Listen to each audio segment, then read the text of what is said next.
Welcome back to the channel. In today's video, it's going to be a pretty short video. I actually forgot something in the last video where I talked about some of the Virginia updates. Now, this is going to be really interesting. Even if you aren't in Virginia, you might want to listen to this because this is something you could advocate in your state also. Now, I think it's probably more likely to get passed in a blue state rather than a red state because generally speaking, I think that the blue states tend to be more supportive of the consumer over the business, whereas red states put a lot of emphasis on things that work out best for the businesses. But it never hurts to try if this is something that you're interested in or that might apply to you. And specifically, we're talking about geothermal renewable energy credits, or GRECs. Now, you might have heard of solar renewable energy credits, which are the SRECs. Whenever you put a solar panel on your roof, you have the potential to get some residual income from those solar panels on your roof. Well, it turns out in Virginia, at the beginning of this year and of last year, they also passed a law that produces money for geothermal renewable energy credits. So in today's video, I'm going to explain that law.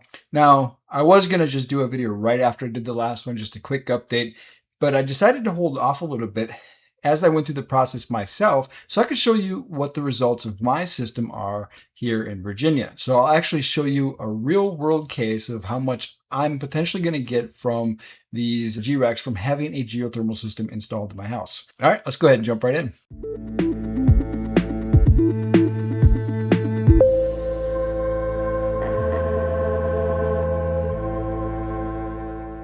All right, so here is the law, and it's essentially the SB 252, very similar to all the stuff that I passed in the last video talking about what was passed as far as the plug-in solar and that kind of stuff.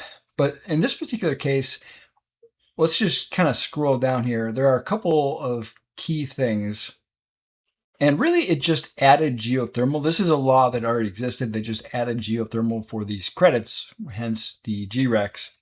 But if we scroll down here, the piece that I really wanted to kind of explain is the cost structure rollout for this and essentially what you can expect.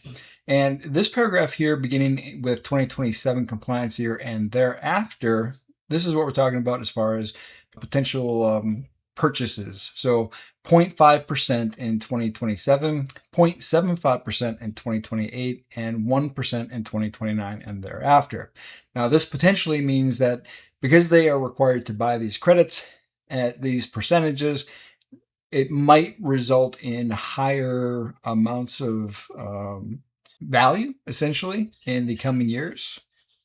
And how would this possibly do this is essentially the utilities are required to buy GRECs and other energy credits, and these are the percentages. So essentially the requirement increases for the next couple of years to be 1%.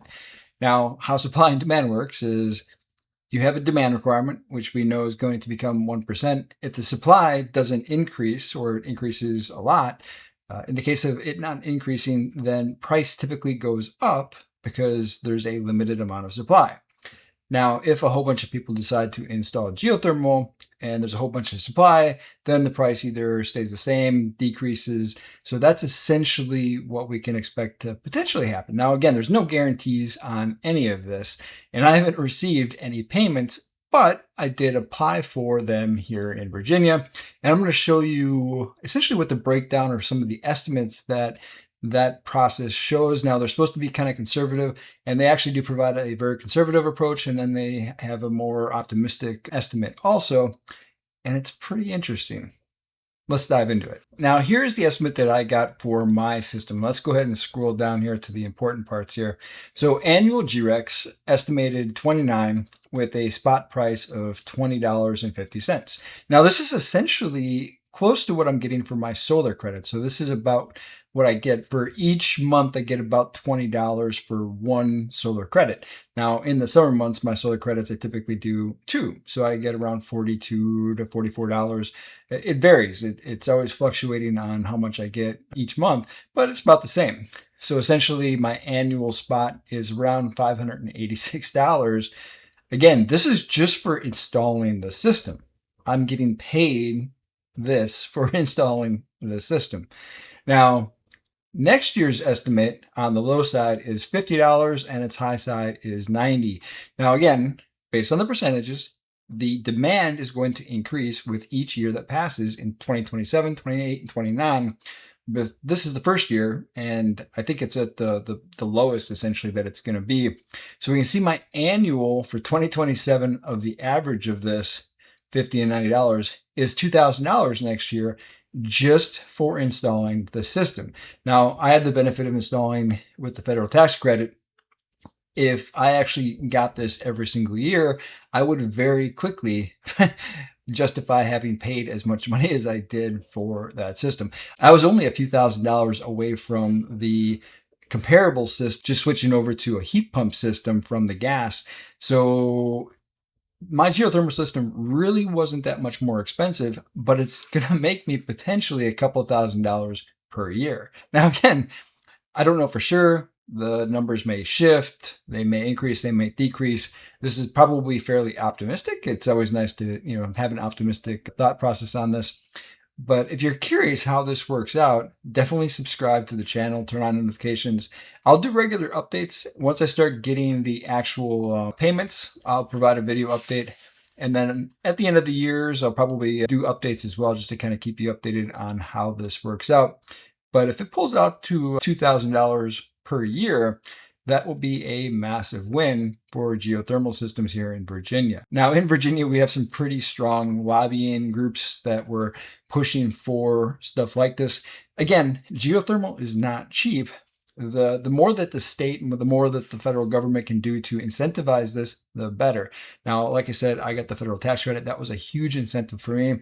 It brought the price of the geothermal system down to really close to that heat pump system, like I mentioned. Now, this on top of it, and it more than pays for itself. Now, one of the interesting things about this, I was considering potentially moving in the next couple of years. My wife's not a huge fan of the Virginia, DC area, and I can't blame her. It's pretty busy here. Traffic's kind of crazy. It's not necessarily the ideal retirement location moving into our older years. So we are looking at potentially moving.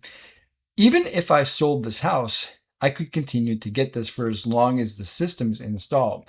I don't have to transfer this to the new owner, which is, I think, kind of an interesting point. I hadn't really considered that with the solar system and then also for the geothermal system, but I actually specifically talked to the flood exchange points of contact there about how does this work if I transfer? Well, I paid for the system. As long as the system's in service at this house, I can receive these credits. Now, I could also transfer it as part of the transfer of the ownership of the house, but I'm not required to. So I think what I'll probably do if I decide to sell this while I've still got the system and I'm still getting all these credits, I think I'd probably make a contingent on how things work out for if they meet my price. If there's a lot of negotiating or if it's kind of a painful process, then I'm just going to keep it and continue pocketing the money. But I did like the idea that I could actually move out of this house and still get the solar credits and continue to get these GRECs. I thought that was a pretty fascinating idea. But anyway, that's all I wanted to say for this video, is just do a quick update on geothermal renewable energy credits, a fantastic thing for the state of Virginia. Again, if you don't have something similar in your state, this is one of those programs you could take a look at and talk to your representatives and see if maybe you could do something in your state. That's it for today. Again, thanks for checking out the channel. Until next time.